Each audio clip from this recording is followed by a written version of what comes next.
This next session is a very good continuation of the previous one because we are again going to be talking about building a persuasive story. And with me, I have someone that I am admiring from afar. He's actually an author of this book called The Presentation Lab. He is also running the so-called company and so-called presentation agency, iFu Presentations, which is, oh, by the way, one of the biggest presentation agencies in the world. Simon, welcome to the, what should I say? Welcome to the conference. I mean, finally we're making this happen. It's fantastic. I'm so excited for you, Boris, because I know how much work you've put in, but probably, frankly, more excited for the people that have decided to take some time out to join us, because hopefully I can deliver a lot of value for you guys and give you some ideas, but I know the other speakers are extraordinary as well. So you've got everything covered, Boris. I hope that I can support what is a fantastic event for everybody. I have no doubt in my mind that you're going to bring a ton of value just because of the experience that you have. Like, I mean, when you have so many people in an organization, when you also work with so many brands, there is not, like, it's very hard to not know your stuff, right? And you being so willing to share it, I cannot wait. One of the last things that I was about to mention, as per my script, obviously, was that not only you run this agency, not only you wrote that book. By the way, if I open that book, you will see a lot of color on top of it. You know, so I marked down a lot of things for myself. But you're overall an all in all, like, super cool guy. You know, like that is super. Who are you talking about now, Boris? I'm sorry. About you. So without further ado, let's not waste the audience's time, because I'm sure that they're here for you and for your session. Take it away. Fantastic. Well, thank you once again, and thank you to everybody for attending. Really great to have you here. We've got loads to go through, and I'm going to gallop through this at a fair old pace. The great news is, obviously, recordings of this will be available, so that will hopefully help people sort of through the process. Let's kick off with what I think is probably the most important question people never ask themselves, which is, why are we presenting? What's the purpose of presenting? Because we all do it. All of you guys are here today to understand how to do it better, how to do it differently. And so what I'm really keen to do is make sure that that we ask ourselves that simple question: what's the point of me presenting in the first place? Flip your displays, because currently, if we project what you are showing us, people will see actually your presenter view, and I know that you don't want that. Nobody wants to see that. Let's try again and share something else. Yeah, so just switch the displays and we're ready to go. Okay, great. Thank you for highlighting that. Absolutely. And wait. Let's see. And stay with us, everybody. Now. Just a second. It's brilliant. There you go. Let's go. As if to demonstrate that this whole presentation thing is always exciting. So I asked the question, I'll ask it again. What was the point of presenting in the first place? Because it's a thing that we all get absolutely obsessed by, but actually what's the impact? What's the importance? And why are we doing it? Why are we putting ourselves through this purgatory? I'll explain very simple in terms of what I see time and time again. I see people using presentations as a way of connecting with audiences. Now, that might be to share ideas. It might be to get people behind a concept. And that ability to connect and to sort of share information in that way is really powerful. It's often used as a translation tool. So you might have some complex information that you need to somehow engage and connect with an audience so that they not only understand it, but then do something with it. And that kind of links firmly with really what I think is the most important part of presentations. And really, if I'm truly honest, what I think we're all here to do, which is actually to prompt our audiences to take action. And that's why we've created this session today about building a persuasive presentation. Because often the idea of persuasion can sometimes feel a little bit icky. It can feel like, okay, I'm trying to convince somebody to do something. It feels a bit pushy. But actually, if you're not going to prompt action from your audience, if you're not going to make them think or do something differently as a result of the information that you've shared with them, why are you bothering to present in the first place? It's about driving action. We talk a lot within my business about outcome-based presenting.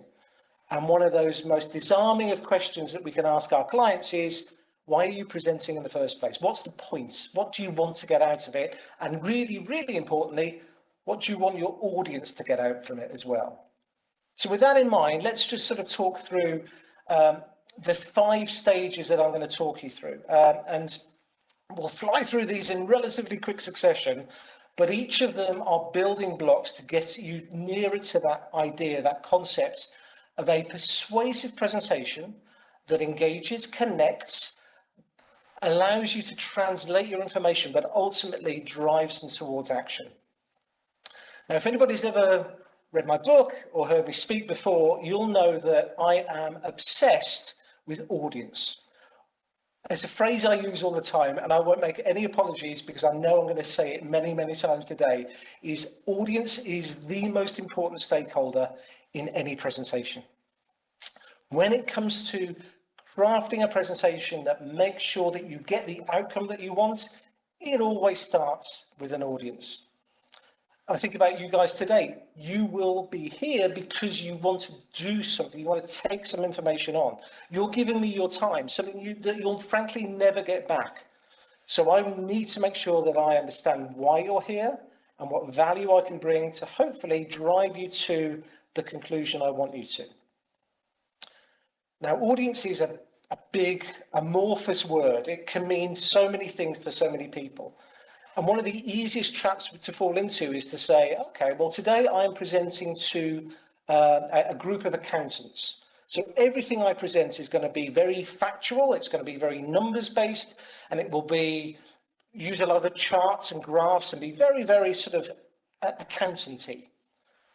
The reality is that all of our audiences are actually people.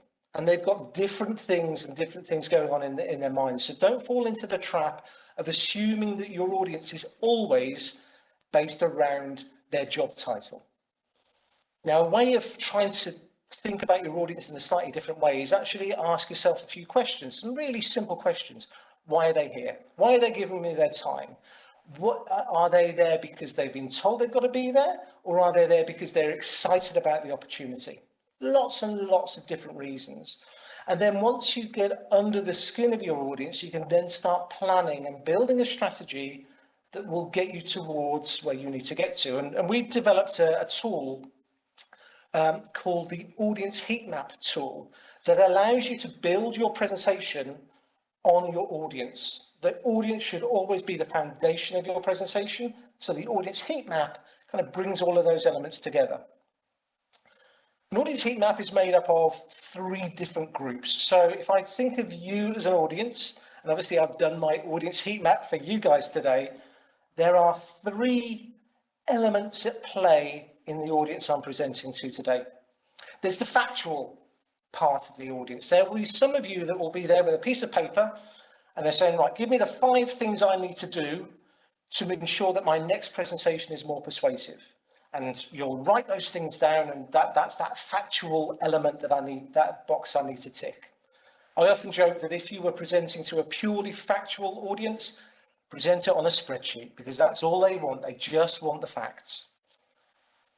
When it comes to another part of the audience, maybe the visionary part of the audience that I'm speaking to today, some of you guys will be here and you would have blocked out your diary because you know that actually presentations will play an important part in your future success. You know, we hear a lot, the latest LinkedIn talent report has highlighted that the ability to communicate and engage in a creative way is a really, really important business skill. You know, we know that, and there will be people that have signed up for today that will have that firmly in their mind. They're not thinking about today. They're not even thinking about next month. They're thinking in 3 years' time. How do I take on great skills today that will have a longer term impact? So what's the impact going forward? And then finally, there are the emotional lot within you. Now, emotion's an interesting one because it can be positive and it can be negative.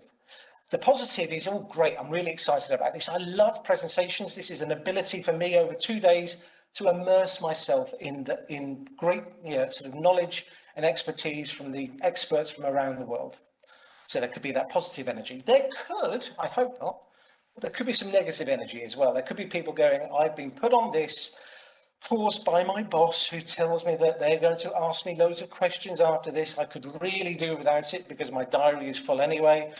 But there's always these pulls, and visionary, factual, logical, and emotion, those elements playing together, that allows us then to start thinking a little bit deeper about our audience, because there will be different elements at play, and some of these will be more emphasized in our audience than we might think.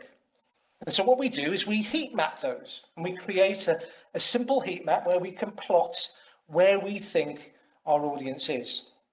And I'll share with you, if you don't mind, a very quick story. I remember a few years ago now being pulled in to work with a client on a very, very important pitch. They were at the end of a long and very drawn out sort of pitch process where they put in RFPs and RFIs and proposal documents and proof of concepts and due diligence. The list went on.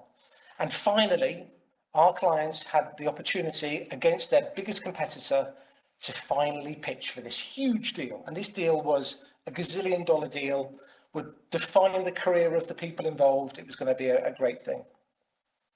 So they pulled us in, and they pulled me in, and we started what we call our presentation optimization workshop, where we gather all the information together, and I'll share with you some of the ideas around that.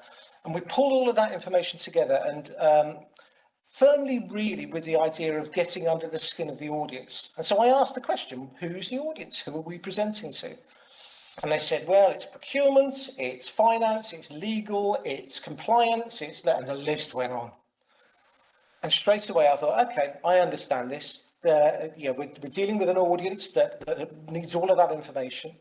This was a big project and it had a longer term return on investment. So we thought, you know what? Visionary, it's going to be kind of high, factual, very high, emotion, not so much. I've never met an emotional procurement person in my life. They probably don't exist. That's what we've got. And I started the process of workshopping with the client. And we were pulling bits and pieces together. And I won't lie, in the middle of this session, I thought, this isn't working. I'm not getting that sense of excitement. I'm really geeky about this stuff, and I love it when we're pulling together a story with a client and you get that real, oh yes, I can see where this is going to go. And I wasn't getting any of that excitement. So we stopped for coffee, which is always a good tactic. And I said, I think I may have made a few assumptions here about the audience, and I think we're all heading off in a slightly different direction. We've said that they're very factual, but tell me a little bit more about them. We got deeper and deeper into our audience. We stopped thinking about the job titles and actually started asking ourselves, why are they there? And by doing that, we ended up with a very, very different looking heat map. Because after asking those simple questions, we didn't just go on to autopilot and say procurement, let's talk about pricing or what have you. We recognized that actually that audience had gone through that process already. They ticked all of the factual boxes. This now was about, instead of saying our equipment is really good and it's very efficient and it's good quality and the service level agreement is very, very strong, instead of saying those things, we turned it into recognizing that the audience wanted to trust us. This whole pitch now wasn't about the equipment. All of that process had happened. This was actually about trust. Can we work with these guys? This is a big project. We're going to be working with them for 2 years on this. Do we like them? Can we trust them? And this simple process of rethinking the audience and getting our focus right meant that actually we changed our message from our kit is really good into we know that we can do this, otherwise we wouldn't be here. This conversation now is about us as people, us as a business, our culture, and how we can work together. Because there will be bumps in the road. This is a big project. And we want to know that when we hit those bumps in the road, that we can work together to fix those things, that we're not going to run to the lawyers and start sort of suing each other, that we're going to come together and work through those problems.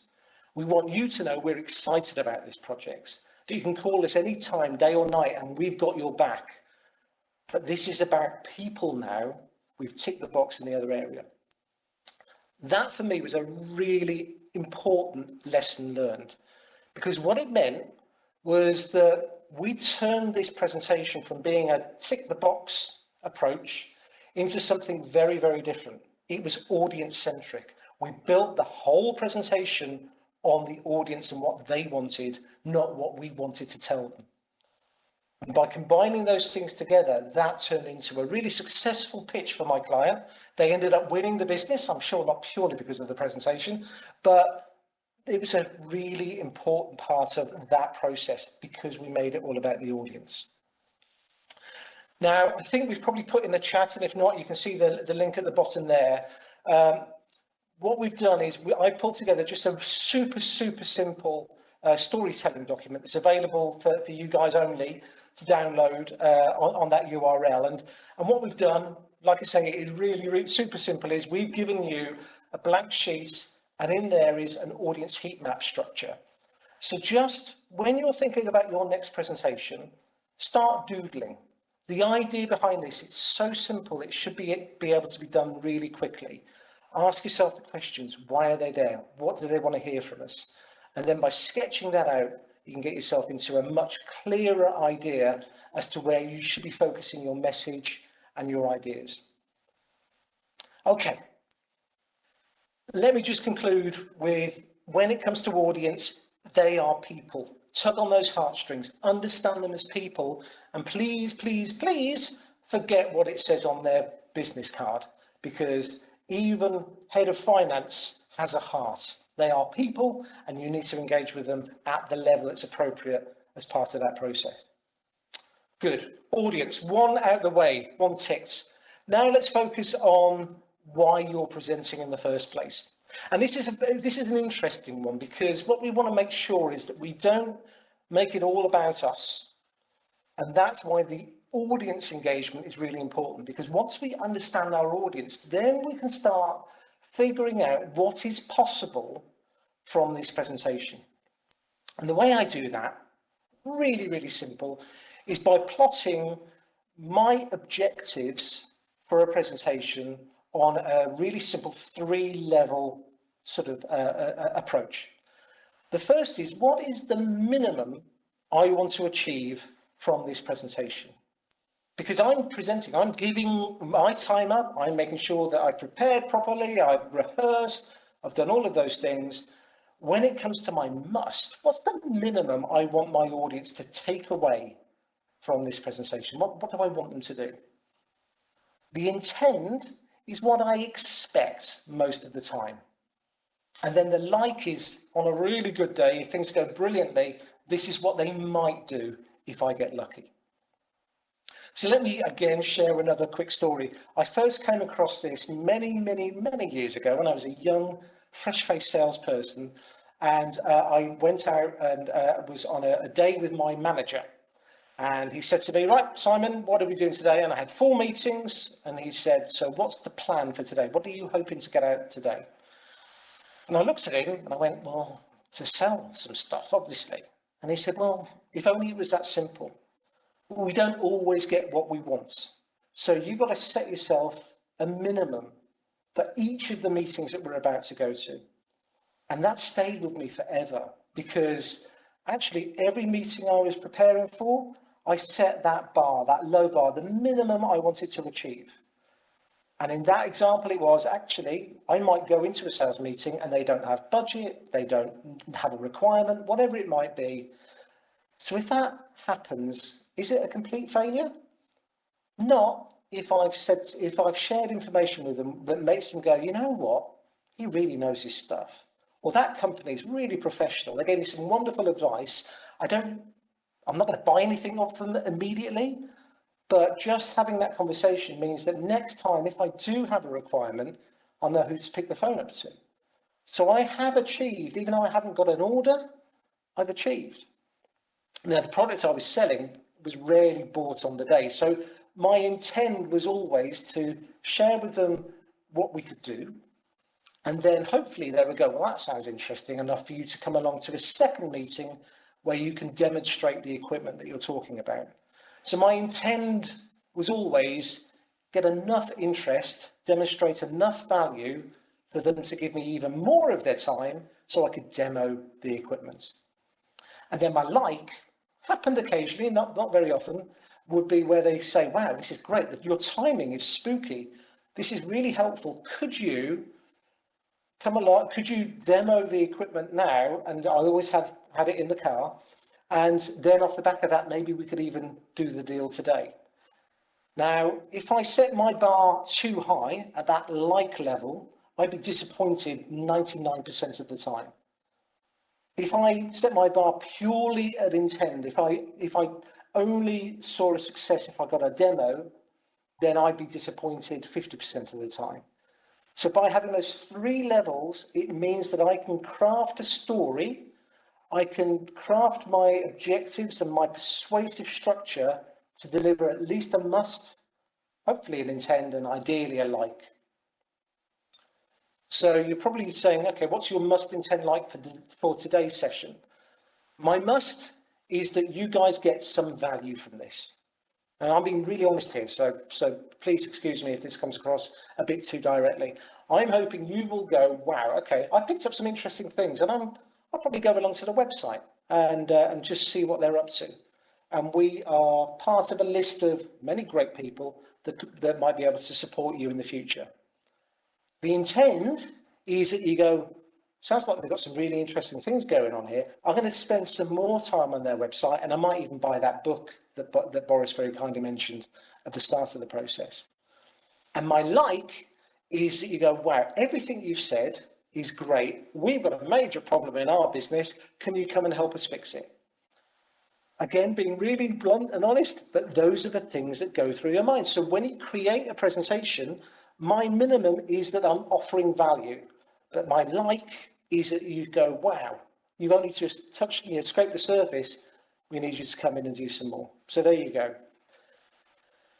What these things allow you to do is get focus on your presentation, because by having focus on your presentation, suddenly it all comes to life. It all happens beautifully, and it means that you actually drive action from your audience.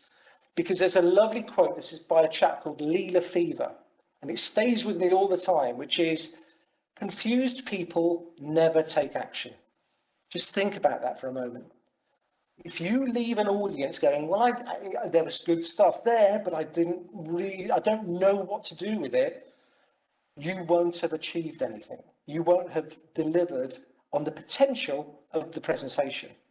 So give them something that they can work with, and a must intend like is a great place to start. So again, on that document, should you choose to download it, there's a must intend like thing there. Just scribble in what you think might be the case. Okay. Halfway through, we're into the ingredients of your presentation. And this, my friends, is where it all can go horribly wrong. So far we've ticked off audience. Great, we know that's important. And we know what the aim of my presentation is as well, what my must intend like is. But now it can go horribly wrong because I clutter it with loads of information. Death by PowerPoint, we've all heard of it. We may have even experienced it ourselves. Happens because these three elements within a presentation are not properly balanced. This visual I have used for many, many years because for me it's probably the easiest way to explain what a presentation needs and what the ingredients of a presentation should be. First of all, there's the message. What's that big banner message that we want our audience to remember? That remembering bit is so important because that's the thing they will take action upon. They're not going to remember all of the minute detail that you might share with them. But when it comes to that message, wow, that stuff's really important. And so message is the thing that is driven by your must intend like. It is driven by your understanding of the audience. It's driven by your outcome that you want to drive. So think really, really carefully about your message. Once you've thought about that, the good news is that having really nailed your message, all the other stuff is a lot easier. So the content is the thing that will kill your presentation stone dead. I promise you. It's not bad design. It's not which technology you use, Prezi or PowerPoint or Keynote. None of that matters. If you put too much content in there and it's not structured in the right way, your audience will switch off. Simple as that. So when it comes to content, only use content that supports your message. So if you feel like, and let's use a corporate presentation example, that having 5 slides about how big and marvelous and brilliant you are as a business and how profitable you are and where all the offices are around the world, if that doesn't support your message, which is actually we work with clients to fix their solutions, and you're not driving, if the content's not adding to that message, then get rid of it. The less content you have, the better your presentation is likely to be. And I know that sounds like a strange thing to say, but I promise you, based on a strong message, sharing only the relevant content will make all the difference. And then, once you've got your strong message, once you've got your relevant content, then you can start thinking about design. Now, we all know how powerful visual communication is, and there's a whole track on how to turn your content and your message into something that will visually engage your audience. It's an art form. It's powerful. It's so, so valuable. But if you start it too early, all you're doing is making things pretty. There's no art involved. You're just painting around the edges. So often we will talk to our clients, and again, being really blunt and honest with you, they will say, can you take this presentation and make it look better? And we say, yeah, we can do that. But all you're going to end up is with a prettier but ineffective presentation. The problem you've got is that there's no clear message. The problem you've got is that there's too much content. So until we sort those things out, we can spend your money and our time developing something that looks glorious, but it won't make your business and your presentation, and more importantly, your audience, feel any better about what you've got to say. So deal with those basics first of all.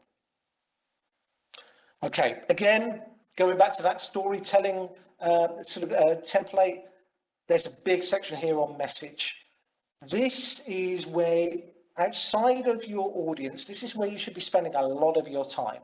Have real clarity around this. And again, in the interest of transparency, my message to you, and hopefully it's coming through, is that it's important to think differently about presentations. It's important to act differently when you come to prepare your presentation. That's what we're talking about here. And then, as we'll talk about later on, it's important to look at other ways of delivering your presentation differently. So think, act, and deliver differently. That's the message. And then my content, hopefully, will support that. So that's when you start pulling in the relevant bits of information to support your message. And if it doesn't support your message, I know I've said it before, but I'll say it again, get rid of it. It's not needed. Cool. Okay. Now let's look at structure. And I'm going to spend a bit of time on this because for me, this is the secret sauce stuff that some of you may have sort of tuned in for, because story structure, well, it's very powerful. You can have all of those ingredients, but if you don't use them appropriately, then actually you end up with a bit of a meandering story. Nothing really hits home. I'd love to have the time to go through all of these different story structures with you.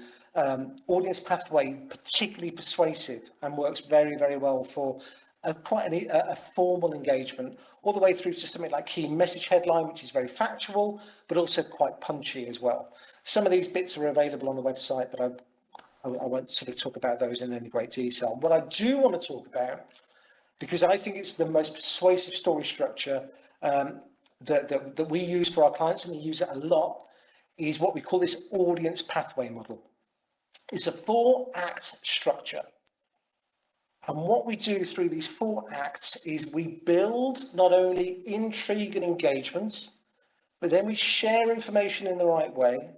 We then prove its credibility, and then we drive action off the back of that.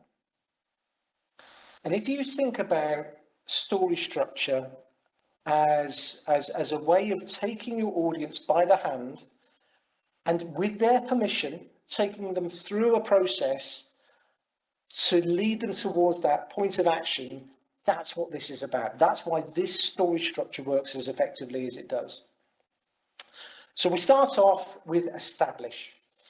Now, the establish phase of a presentation, and I'll share with you in a second an example actually, is really, really important. And it's important for a couple of reasons.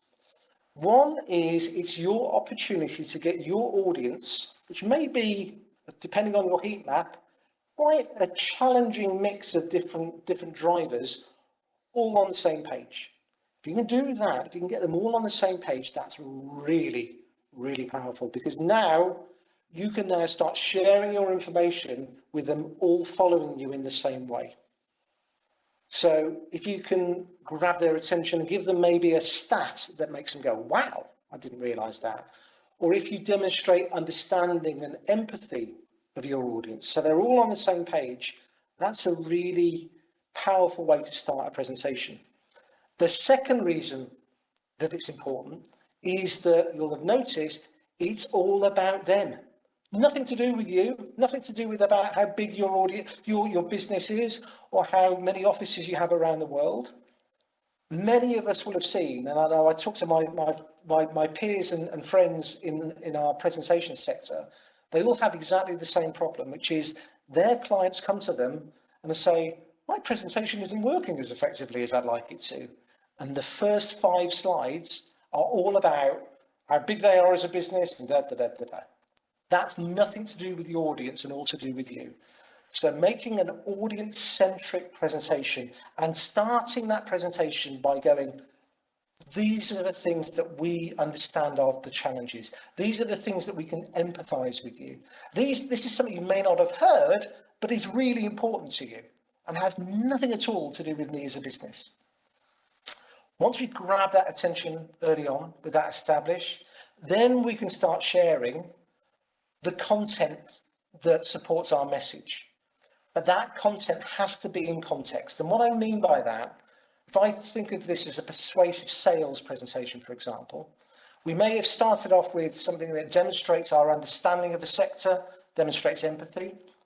And then if we went straight from that into, and so you should buy the iFall widget because it does all of these things and fixes all of those problems, that's disingenuous. Ideally, what you do at the start of Engage is saying, look, we understand all of the challenges you've got, and we also recognize that you've got some options here. There are some great companies out there that do very similar things to us. We've approached that problem in a slightly different way. Allow us to explain. And that very small nuance of, rather than just saying, that was your problem, this is my solution, and actually turning it into, that's your problem, we recognize the options that you have available, and this is our take on them, is have a really powerful way of bringing your audience together and actually ensuring that they're on the same page as you. Now, Engage is, to use an English idiom, is the meat and potatoes bit of your presentation. There's a lot of content here that you will be sharing. Put yourself in the shoes of your audience. If you're not careful at this point, they might go, wow, okay, that's a lot for me to take on board. I need to process this. Well, you can help them to process that by giving them proof points and demonstrating credibility on what you've just said. So again, looking at this as a case study, for example, being able to turn around and say, everything I've just shared with you about the value of our approach versus the other options you have, well, let me tell you a story about the work we did with a company very similar to yours, straight into a case study. And then only then do you then start bringing in elements like, and we can do that because actually we're a global business that has 6 offices around the world and 10,000 people working in them, whatever that might be. So you don't lead with that information, you share the scale and the reason that it's important to them once you've explained that you've got a different way of doing things. It has an impact because I can demonstrate that with a case study, and then I support that with, and by the way, we can do that because we are a major player in our sector. And then finally, the fourth phase is act. Now, what we want to do with act is we want our audience to do something differently as a result of this. You will kill the opportunity to drive action if you finish your presentation with a thank you, any questions. Doesn't work, does not work. What you've got to do is you've got to say, typically at this phase, we might do this, this or this. And you put forward 3 options. And guess what? Those 3 options are your must, intend, like. So it could be, so it might be that we just keep you informed of what of the work that we're doing, and hopefully there's an opportunity to work together in the future. Maybe the second thing is, why don't you speak to one of our customers and see how we're working? Or the third point, the like, is why don't we come in and understand a bit more about your business and maybe start to flesh out a way of working together. You've driven action, but you're not asking them in a way that feels weird or icky. What you're doing is you're making it part of that standard persuasive process. So hopefully that's a helpful way of pulling those elements together. Audience-centric, must intend like, the right content to support the right message. You can see how all of these things start knitting together. I'll share with you, if I may, just very quickly, I'll gallop through this. But this is an example of that established phase, that attention grab, and how to demonstrate empathy. There's a UK company called Bupa. They're a healthcare provider, and they are a customer of Microsoft. And we are very lucky to do a fair bit of work with Microsoft. And they came to us and said, look, we've got a big launch for the relaunch of our Dynamics CRM system. And we're getting our customers to go on the roadshow and talk about their experience of it. And we want to make sure that it addresses the needs of the audience. But the problem is we have a bit of a challenge with our audience. And someone explained to me why. And they said, well, on one side of the audience, we've got our sandal-wearing techies that are all about exciting tech stuff. And on the other side, we've got the people with the checkbooks. And they never really gel together. And so we use the audience pathway model to bring all of those elements together. So this is the established. What we did is we had the guy from Bupa, a very senior guy from Bupa, who was from a technology background, saying, look, if you're anything like me, you've probably been involved in a lot of new projects within your business. And the adoption of new toolkits is fraught with problems. And there are horrible statistics that support how bad that can be. When it works well, it's fantastic. When it doesn't work well, it's awful. And what I want to do is I want to talk you through how we as a business have been able to use Dynamics, the Microsoft system, to drive greater adoption than we've ever had before. Part of it is that we've not done what we would normally have done. Normally, what you do when you're about to implement a new system is you turn around to people and go, you must do this, it's good for shareholder value. The problem I've got in Bupa is that my users are quite rightly, more focused on their patients that are lying in bed. It's very difficult to turn around to somebody and say, you must update CRM if they've just had to break some awful news to a family about a loved one. So what we did is we recognised, actually, there's always been a barrier. You've got the hearts and minds, the culture of the business on one side, and me and my team going, but we can improve the experience for those patients. We can improve efficiency. We can make stuff easier if you let us. And this barrier is in the middle. This is what I want to do today is talk about Dynamics, but more importantly, talk about how by adopting a shared approach, by using the hearts and minds and the culture of my business as a lever to make the most of this new adoption, that actually this is the most successful project I've ever been involved in, and it's paying way beyond what we expected in terms of return on investment. He then moved into, this is who we are, this is what we do, and all of that sort of stuff. And that's kind of irrelevant. The point is, right at the start, by using that established approach, we were able to take two very distinct audience groups and by audience heat mapping them, bring them together and tell a story that really, really connected with them. Okay, with 4 minutes left, I'm going to gallop through share, but hopefully that's been helpful. Once you've created your story, once you've developed the slides, once you've developed an understanding of your audience and your must intend like and all of those elements, you've then got to figure out how you're going to share that with your audience. And this is where, and I won't be too long on this, but this is where I get very, very frustrated. Because most of the blogs, books, videos, masterclasses that are out there focus on how to make brilliant presentations in a formal environment. So Talk Like TED is a great example. Speak Like Steve Jobs, another great example. Wonderful books, and Carmine Gallo is a great writer and well worth exploring, but he's focusing on information that is up for a formal presentation. Now, if you stood on stage, all of those things are relevant, but a lot of the presentations we do today, be it remotely or hopefully when we all get back together again, are interactive. The best sales conversations, the best persuasive presentations are conversations. They're interactive.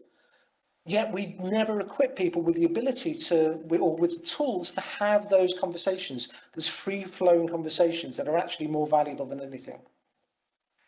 And you can take that concept all the way through to now an increasing number of presentations that probably are not recognized as presentations, but they are. This informal approach where you're just chatting, but actually you're doodling and you're sharing ideas visually to support the message, which will drive the outcome. And so the good news is we have never been more fortunate with the tools we have available to us. So when it comes to those informal conversations that you might have, you know what? You don't need slides. You might want some visuals, but put them on your phone. Put them on a tablet. Draw them on a pad. Draw them on a napkin in a bar, if that's where you're presenting to your audience and it's informal. As long as you've got your message, as long as you're sharing the relevant content, the design tool that you use to get that information across can be that simple. Equally, when it's that formal presentation where you've got to stand and talk at an audience, well, of course, we know the things that work really well. I would call out, though, being able to demonstrate if you're selling a product, if you can demo it, that adds huge credibility to what you're saying. So don't forget the art of the demo. And then finally, there is that interactive element as well. And that's where things like PowerPoint are really, really powerful. Prezi, super powerful as an interactive tool. And as we've all got cleverer by presenting remotely, this is all part of that process. So think beyond good old linear PowerPoint.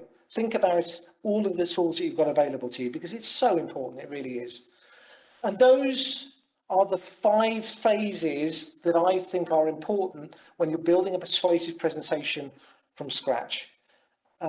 Like I say, what I'd like to do before I do conclude is just point you to that link, purely to download some bits. There's a copy of the first chapter of the book, for example. So hopefully there's some useful stuff there. There are some documents that you can use to start building your story. The idea here, absolutely, is just to give you the tools to start that process and recognize how persuasive presentations can be. Final thing for me before I hand back to Boris is it wouldn't be a good persuasive presentation if I didn't conclude with a call to action. So I'm not going to finish with a thank you, any questions, so I'd love to take any questions you might have.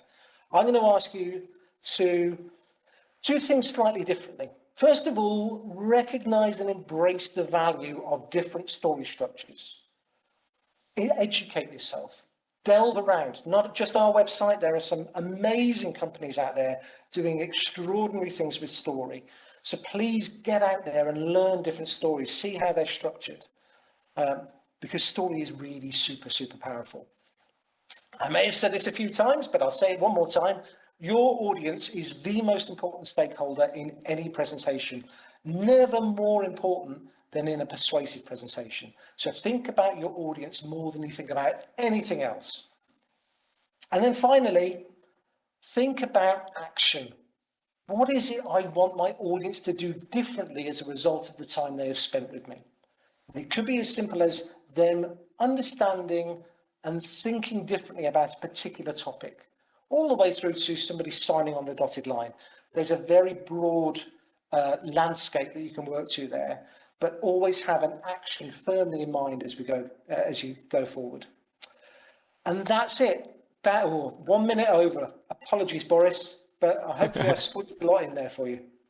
It's absolutely perfect, Simon. Thank you so much for that presentation. I think that once you go back to the Hopin platform, because again, people don't know that, but you are currently not exactly in the Hopin platform, you will be truly stunned by the comments people are leaving for your presentation. One of my favorite ones, and probably the reason why I also feel so happy about this event, and we're just 3 presentations in, is that someone in the comments on the 15th or 20th minute of your talk said, I already had my wow moment. So every single time when I see this during this event, that will be my payoff, you know, and I think that that is one of the biggest payoffs for you, to change people's minds and to change how people approach their presentations. Thank you so much. We're out of time. I really don't want to ask any other question because the ending is just right on spot. I mean, it is right on spot. So everyone, Simon, again, really seriously, thank you so much for joining us and supporting us. Absolute pleasure. Thank you so much. Really enjoyed it.